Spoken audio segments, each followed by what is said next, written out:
Hey, what is going on, everybody? My name is Chad. This week, I'm so over earthquakes. Oh my god. In case you live under a rock, Kyushu has just been wrecked by earthquakes for the last 2 days. Every 10 minutes my phone would go off last night. I probably got 2 hours of sleep. I'm very tired. I'm tired of the world shaking beneath my feet. I'm tired of having to walk 6 flights of stairs every 20 minutes to evacuate my building. And yet still you get a video.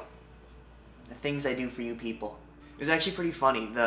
All my neighbors, we just got so sick of going all the way down the stairs, and you can tell everyone's pissed off. So I ended up walking to the 7-Eleven that's right on the other side of my building and buying everyone Snickers bars, and we ended up just having a 7-Eleven party. Everyone was buying booze, and I was buying soda, and everyone's buying candy and just talking, and it's freaking ridiculous. I met all sorts of cool people. It was actually the first time I met a lot of my neighbors that weren't on the first floor, so that was pretty freaking, what a weird way to meet your neighbors. Japan, huh? I'm probably not gonna be as lively. I'm so dead, guys, but I will tell you about my week, because that's what this is all about. Unfortunately, I wish I had better news for you guys. I was so frustrated this week. I don't know what it was. For some reason, I just was forgetting such basic stuff, and last week I was feeling really good because my ears were adjusting to Japanese and I was able to understand really well, but for some reason just wasn't getting it this week, and it was super I would come home and bang my head against my bed just because I don't know what's wrong. I know all the stuff, I understand it completely. I was getting 90 and 100% in everything I was given.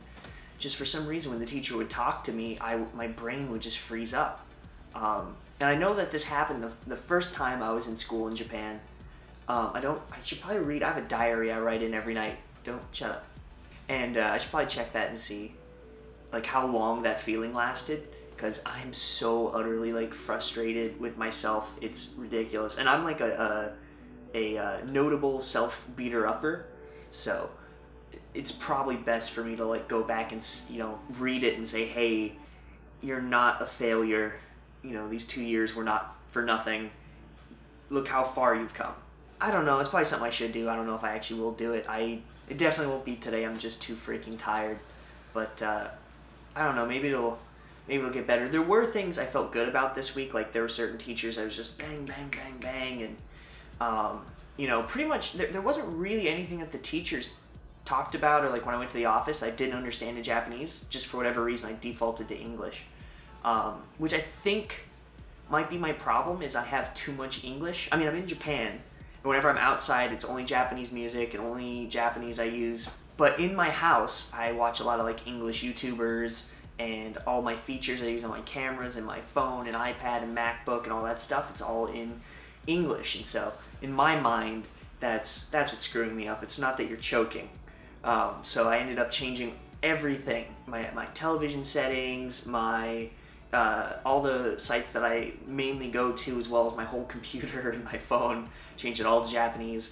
So hopefully that'll kind of put me back into the mindset that I need to get into. But all in all, it's probably just me choking, and a combination of stress and overstudying, because I mean my schedule right now, I leave for school at 9 o'clock.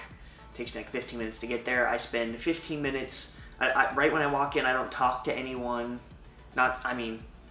Sorry if you're watching this and you've seen me. I pretty much just go right upstairs. I get to my room, I review what they taught us yesterday and make sure my homework was as correct as I can get it to be, because I'm notoriously bad at homework and tests. And then class starts, and in between the 4 hours of classes you have a total of 20 minutes of breaks, all of which I spend asking questions, writing examples, looking up words that the teacher used that I didn't know, all trying to just be proficient in class. And then when class is over, I don't go downstairs, I don't talk to pretty much anyone. I go up another flight of stairs and I go to a private study room and I study kanji and vocab, run flashcards, do my homework, ask questions, all that stuff, for usually till 3 or 4 p.m. And then I leave, I go shopping and use my Japanese to buy groceries for that particular day. I get home, and then I'm studying for another hour or 2 at home. So, I mean, I'm spending 8 hours a day studying, and I figure for anyone that's not used to that, that's probably a lot, and probably why my brain's getting jacked up.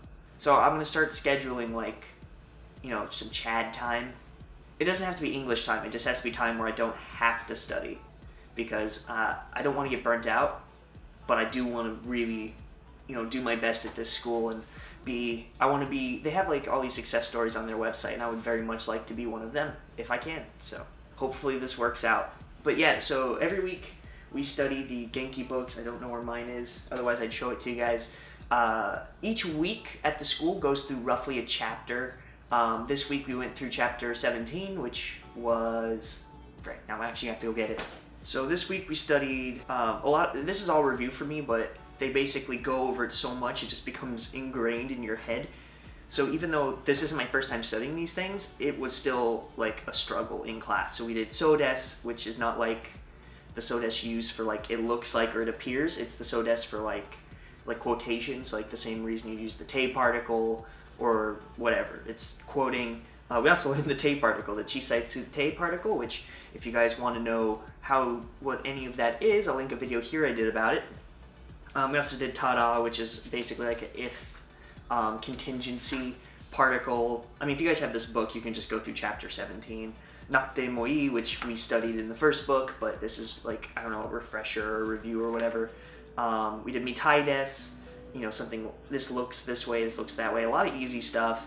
And then maini or te kara from like a period of events, so this is kind of building off like toki, so like when such and such, such and such.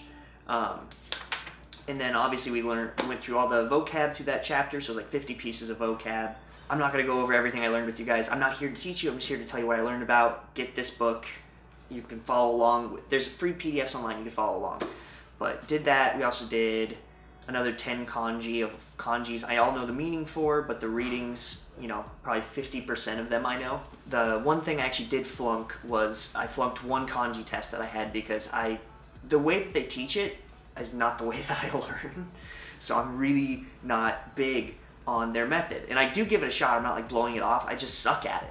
And a lot of the teachers who've had me before know this, because they know I know like an absurd amount of kanji for my level. I know more kanji than you need to pass the JLPTN 3. I just don't learn that way. And they get it because, you know, when I'm in class, I'm the one writing the kanjis right, or at least oftentimes I'm the one, you know, pointing out kanjis and pointing out, you know, indicatives of them and all the particles and all that random stuff. Because I'm good at kanji, it's just the way they teach it doesn't freaking teach me anything. Oh god, I can't stand it. So I use Heisig's method, and this week in Heisig's method, I'm reviewing starting from 1 all the way through the 800 something I got to. I went through the early 200s. I've been studying 15 a day, so I think that's, so 75 kanji a week, give or take, and that'll drop to 10 kanji when I start learning new kanjis. But for right now, I'm just reviewing through all the kanjis I've learned. I'm not going through any new ones right now. That's gonna be it for part 1, you guys. Because of a YouTube content strike, I can't make longer videos. I'm not just putting out 2-parters for fun. So the next parter, I'll link right here. No, I already did one there. We're gonna link it right here. Make editing hard for myself. Be sure to like this down below. Continue on to part 2. If you guys have any questions, leave it in the comments down below. I'll be happy to answer them for you. Yes, I'm safe. Kyushu's imploding, but right now, you know, my house is here. My wall fell down. I had to put it back up before I did this video, but everything will be fine.